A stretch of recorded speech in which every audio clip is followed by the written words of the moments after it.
మేము పాఠశాలలో వ్యాపారం చేసుకోకపోతున్నాం అంటున్నారు వీళ్ళు. కాదు, మా అన్న కాటం రాదు, ఆయన తమ్ముడు ఎద్దులేరయ్యింది. మా అన్న పిలుస్తుండు, రమ్మన్నారు. రమ్మంటే వాళ్ళు లెక్క చేయరా, బావయ్యా మేము రాము కానీ అని పోతున్నారు. ఆ ఎద్దులేరయ్య ఎదురుగా వాళ్ళకి అడ్డుగా వచ్చి ముగ్గురు మూర్తుల పేర, దేవతల పేరట, బ్రహ్మవిష్ణువుల పేరట గుళ్ళు గీశాడు. ఈ త్రిమూర్తులు ఆనబెట్టి చదువుతుండ ఈ 3 గిరులు మీరు దాటిపోతే ఈ గండ్ర కూడా తన శిరస్సు ఖండించుకొని మీ పాదాలు మొదలు పెడతాను. అప్పుడు దేవతలు ఒకరు తీసుకోవాలి. వాళ్ళు అంత అనుపాతులు అంత పని ఎందుకు లేవయ్యా, మీరు రావటం ఎందుకు, మేము వస్తాం పదవయ్యా అన్నారు.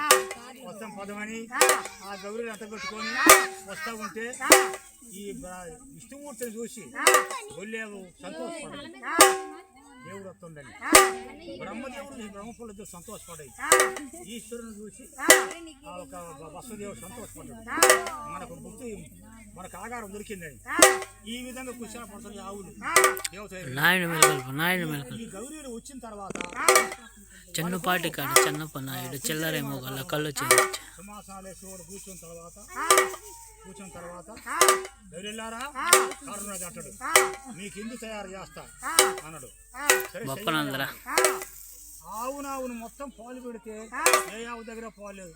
అరిచేదుకుంటే పాలు వేయండి, 3 కాగులు దగ్గాసి చల్లవారి పొల ఎదుకు, మల్లవారి మట్టి పెరుగు, ఆదిష్టి పొల్లేదుకు కొన్ని పాలు పోసి కొన్ని పాలు విందు చేసి అన్నాడు కాదంరాజు.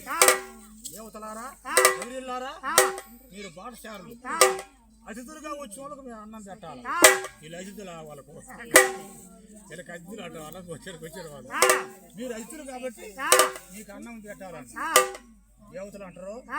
అయ్యా మీరు పేదలు, మీ ఆవులు నిరపేదలు, మాకేమన్నం పెడతావంటే కారణరాజు అంటాడు, అష్టవిశ్రయ భోగ భాగ్యాలన్నీ మా ఆవుల మందలో ఉన్నాయి, భోంచేయమన్నారు. భోంచేయమనగా ఆ గౌరీలు అన్నం భోంచేసి హస్తములు కడిగి తాంబూలం సేవిస్తున్నారు. అప్పుడు గౌరీలు అన్నారు, అయ్యా కాటమరాజా నువ్వెవరు మేమెవరు నాకు తెలియదు, మమ్మల్ని పని కట్టుకొని పిలవటం కారణం ఏంటయ్యా అని అడిగాడు గౌరీలు. కాటమరాజు అంటాడు, గౌరీలారా నా ఆవులకు మేత నీళ్ళు లేవు, మేనుడు సమసిపోయి ఉన్నాయి, మరి భూములు సరిగ్గా పుణ్యతులు లేరు, తిరిగే వాళ్ళు పొద్దున్న లేస్తే నా కామదేవులకు మేతలేదు చూదురు కానీ మీకు మర్యాద చేస్తారు అన్నాడు. గౌరీలు అంటారు, మేత ఎందుకు లేదయా, ఎందుకు లేవు, ఈ కృషి తరలిపోతే నెల్లూరు భూములు ఎన్నాంటి పుష్కలంగా ఉంది, కరిశ్వరంలో నీళ్లున్నాయి, మనుషులు పొడిన గడ్డి ఉందయ్యా నెల్లూరులో.